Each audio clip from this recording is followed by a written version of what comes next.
Okay, kids, it's time for another episode of the Fueled by Weird podcast, the only podcast unofficially sponsored by Roy's Pizza. I'm Chris Daly, and today I have the pleasure of chatting with the extremely talented Ernie Reyes Jr. Ernie, how's it going today, man? It's going pretty good, man. Thanks Good. for having me. Yeah, absolutely. Thank you so much for being here with me today. I really appreciate it. Right on. All right, so usually I like to kick these things off when I meet somebody for the first time with an icebreaker question. So Okay. today's question, if you could make water smell like anything, what would it smell like? Remember, you still have to shower in it. Water. Yeah, if you could give water a scent, what scent would you give it? I give it the scent of water. Oh, okay, fair enough. Fair enough. That's a good answer. I think I'd pick lemon. Just kind of make things a little bit interesting. There you go. Fair enough. All right. So, with the Fueled by Weird idea, it's basically anything you're into, your hobbies, your interests, stuff like that, that make you who you are, or what fuels your weird. So, what are some of the things that you're into?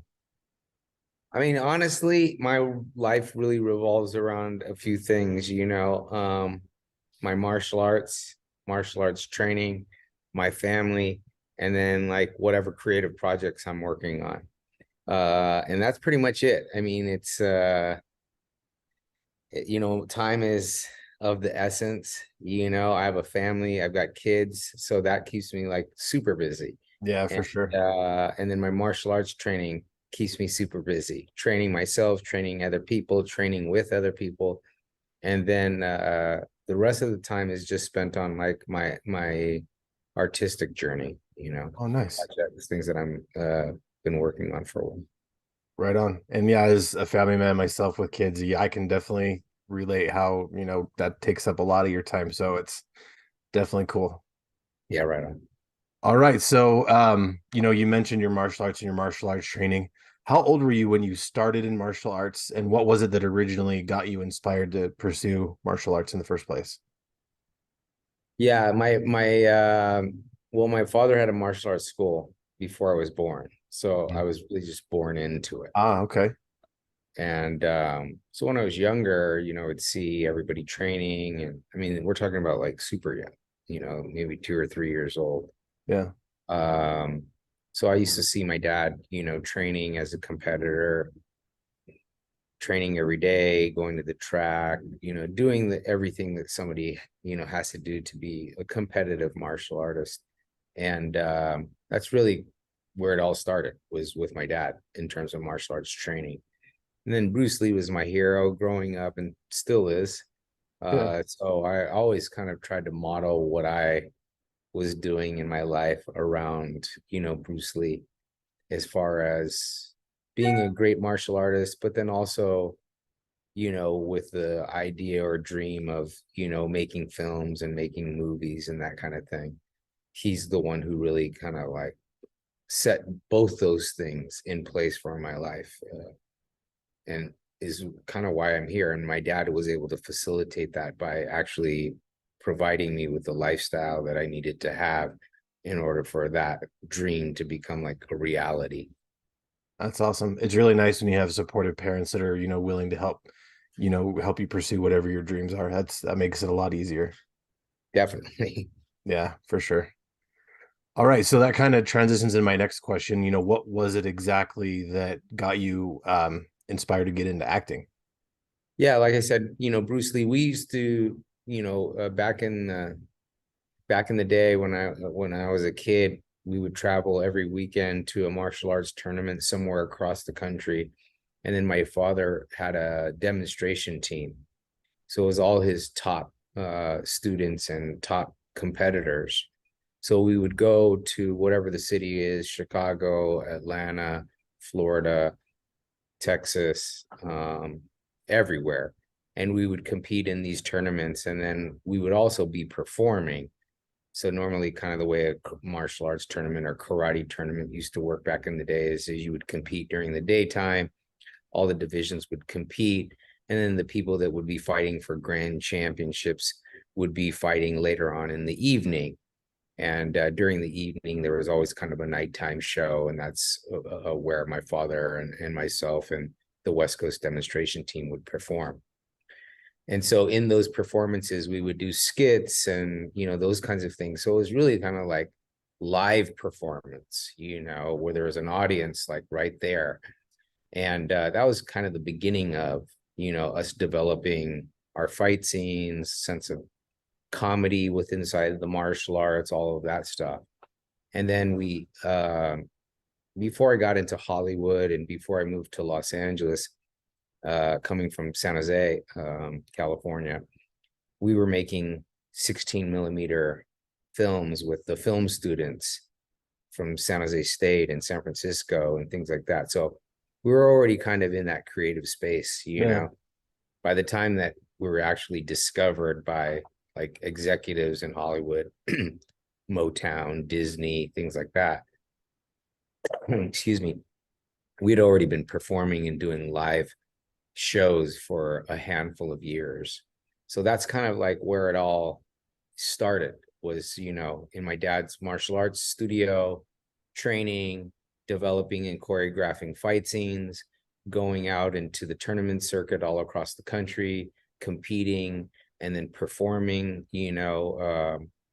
our demonstrations. And then one thing just eventually led to the next. And then we were in Hollywood basically doing the same thing. Right on. So you didn't really necessarily pursue Hollywood. Hollywood kind of just found you. Yeah, the lady who ended up becoming my manager when I was a kid saw my father and myself and the demonstration team performing in Las Vegas. And so we did our performance, and that's how we met. And Nice. a handful of years later, she ended up representing me, and it really was very instrumental, because we were just from the Bay Area, like martial arts people had no idea about how actually Hollywood worked, nor had any contacts or anything like that. So she was really instrumental in getting us like up and going and starting my career, in films and television. Gotcha. That's really cool. So speaking of that, I'm a kid of the 90s. I'm almost 40. So I'm a big fan of yours. And out of all your movies, I think one of my favorites as a kid was definitely Secret of the Ooze, the second Ninja Turtle movie. And I mean, even as an adult, I'm still a big fan of that movie. What was it like working on a Ninja Turtles movie? And if you had to pick of the four, which one's your favorite? Are there even four? I didn't even know there was four. So in the first one, I was actually in the suit doing Yeah. all martial arts for Donatello. And it was in between my junior and senior year of high school. And, up until that point, I had kind of just always worked as an actor. And this job in particular was going to be just doing stunts. And Pat Johnson, who was the stunt coordinator on the Ninja Turtles, had known me since I was a little kid competing in martial arts. Mhm. And one of the guys from Hong Kong ended up breaking his back in pre-production, because it was in the first Turtles, it was the first. Golden Harvest was the production company, and it was the first time that they were using like Hong Kong stunt guys on an American production. And at that time, the Hong Kong stunt guys, especially when it came to like martial arts and martial arts fight scenes, were considered kind of like a notch above what we were doing here in the States. And so one of the guys hurt his back, and Pat called me up and said, "Hey, we need somebody. Would you be interested in doing this? It's just a stunt thing and whatever." And at that point, growing up as a kid in Hollywood and as an actor, you get used to the ebbs and flows of things, because at one point you're like a little kid, and then you get a little bit older. Now you're like a little bigger kid. Well, I was never a bigger kid, but an older kid. And then you're a teenager, and then you're a young man, and then you're a man, and then you make all these transitions. So at that particular point, had been like a couple of years where I happily wasn't working, because I'd been working since I was a kid, like constant. So I was just enjoying being in high school, having fun and hanging out with my friends, always training, always doing my martial arts and all of that, but like really just being a young person. And but I was excited about the idea of, being on my own on a production. I grew up with my dad on set and all of that kind of stuff. So this was going to be kind of a different experience. And I had like the time of my life. It was like, it's cool to to be part of something that lives on for decades after you do it. But Yeah. really it comes down to the experience that you had, like making the thing. That's kind of really what it's all about when Yeah. you're being creative, is the process of making it, and it was just an incredible moment in time. And so the movie came out, was this huge hit, and then we were there the following summer in Wilmington, North Carolina, filming the sequel, where I'm playing the pizza guy. And it was a whole other experience. Now I'm out of the costume, but it was, I'd slowly just kind of was taking a life of its own at that point. I came in there as a stunt guy, and then at the end of the production of the #1, the executive producer came up to me and said, "Hey, we're going to write you in something." And I had no idea what that meant. They sent over the script a few months later, and I opened it up, and I was like, throughout the entire movie, which was actually really shocking to me, that I had such a huge role, Yeah. in that second movie. Of course, I was super stoked. And so it was a completely different experience. But the whole Ninja Turtle thing for me, the first and second one, in terms of just the process of making it, not so much just the huge success, which is always super cool, but just the actual process of being on set and making something.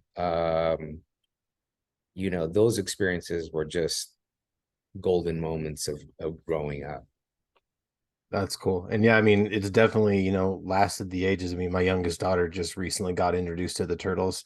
So she's going watching everything Turtles. We've gone back through everything. And we recently just rewatched Secret of the Ooze, and she thought that was one of the coolest movies ever. So is very cool. Yeah, it's kind of cool. Once in a while I travel to some conventions and get to actually meet people face to face. And a lot of the people that grew up on these movies now have young kids and are basically hipping their kids to the stuff that they grew up on and loved.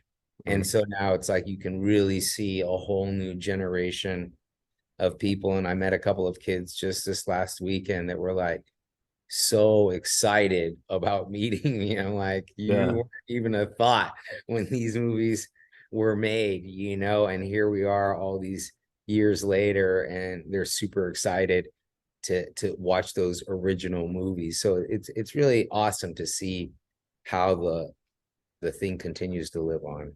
Yeah, totally. I mean, if 12-year-old me knew that I was gonna meet Kino, man, Yeah. I I wouldn't even believe it, man. It's Yeah. crazy. Right on. So if you had to pick a favorite turtle, would you probably say Donatello just because you have that connection from the first movie? That Mm. works. He's my Yeah. favorite. He's my Yeah. favorite too. You got to rock with the nerds for sure. Yeah, for sure. You gotta love the smart people. There you go. All right. So out of all the stuff you've been in, TV shows, movies, all of that stuff, can you pick a favorite, and why is it your favorite? I wouldn't say that I could pick a favorite because they're all so different and they all happened at different time periods in my life. That's fair. I mean, the first movie I ever did, The Last Dragon, Motown, Barry Gordy was the one who really was the one who signed me. And I was signed to Motown as an artist. And after The Last Dragon, they created, the television series Sidekicks for me. And so I was a Motown artist, like from the very, very beginning. And so that working on that movie and obviously being a fan of Motown and the music and the culture and the time period that we made the movie, that was amazing. Vanity, you know. And then I went on to do Red Sonja, and that was like a completely different thing, but it was amazing. I got to work with Richard Fleischer, which is a legendary director, Arnold, Brigitte, training every day, lifting weights with Arnold Schwarzenegger, riding horses, doing fight scenes, like, hanging out with Conan. I mean, it's like Yeah. for a kid who's into action and doing all those kind of stuff, it was like, and we were in Italy, Rome, the countryside. It was like an amazing experience. And it was like pre-real CGI. So all the sets were practical. The castles were like, I was running around, these things were huge, so like that was a completely different thing. But I was, 12 years old. Then Yeah. you get into being a teenager. And so all of my experiences, as kind of cliche as it may sound, were amazing. I wouldn't, and then like fight scene wise, I'm probably, you know, the rundown with The Rock is probably my favorite fight scene, just because it was like the evolution of being a kid to that point. Yeah. And so they all are my favorite in a way. Just really it's really a life in making martial arts movies. Everything that I've done, pretty much, other than a handful of smaller independent films like Pool Hall Junkies and things like that, I've always done martial arts in films and television. So it's really just my life in martial arts films and television, and it's all just something I'm super grateful to have experienced, continue to experience, and will continue to pursue into the future. That's awesome. Now, if you could pick any franchise, TV, film, whatever, even, book series or whatever, what franchise would you pick? And why would you pick that You need franchise? to become part Yeah. of. Yeah. If you could be part of any franchise, which one would you pick and why? It's a good question. I don't really know. My focus now more is on filmmaking. I write Okay. myself, I direct, I produce. So that's kind of like where my mindset is at now, is not so much about being part of other great things that are already in existence, but really just creating my own projects. Okay. That's kind of where, and that's been a long process. I've been dreaming about that since I was in high school, graduating high school, wondering whether I should go to NYU or USC Film School or whatever. And that's right when Ninja Turtles happened. And then I was like, well, should I like go to school to make movies or get paid to make movies? Yeah. So I decided to go make movies versus learn how to make movies. Well, unfortunately, this interview was cut short due to technical issues. My service provider says there was an area-wide outage, but I'm still not convinced that the Shredder and the Foot Clan were involved in some way. But the show must go on. So, if you're wanting to keep up with everything Ernie Reyes Jr. is doing, make sure you follow him on his Facebook, his Instagram, and the social media network formerly known as Twitter. Just search him out by his name. And if you want to keep up to date on all sorts of geek news, reviews, and all that other fun stuff, make sure you check out our website at geek-network.com. You can find us on Twitter and Instagram at geeksaz and Geek Network on Facebook. I am CD is Weird on Instagram. The music for the show is done by Polygon Horizon. Check them out on Bandcamp. The logos for the show are done by my friends Chris Chandler and Mike Belcher. Make sure you check them out on social media. And if you like the show, please leave a review and tell your friends, because word of mouth is our friend. And remember, kids, to embrace the things that feel you're weird and always geek responsibly.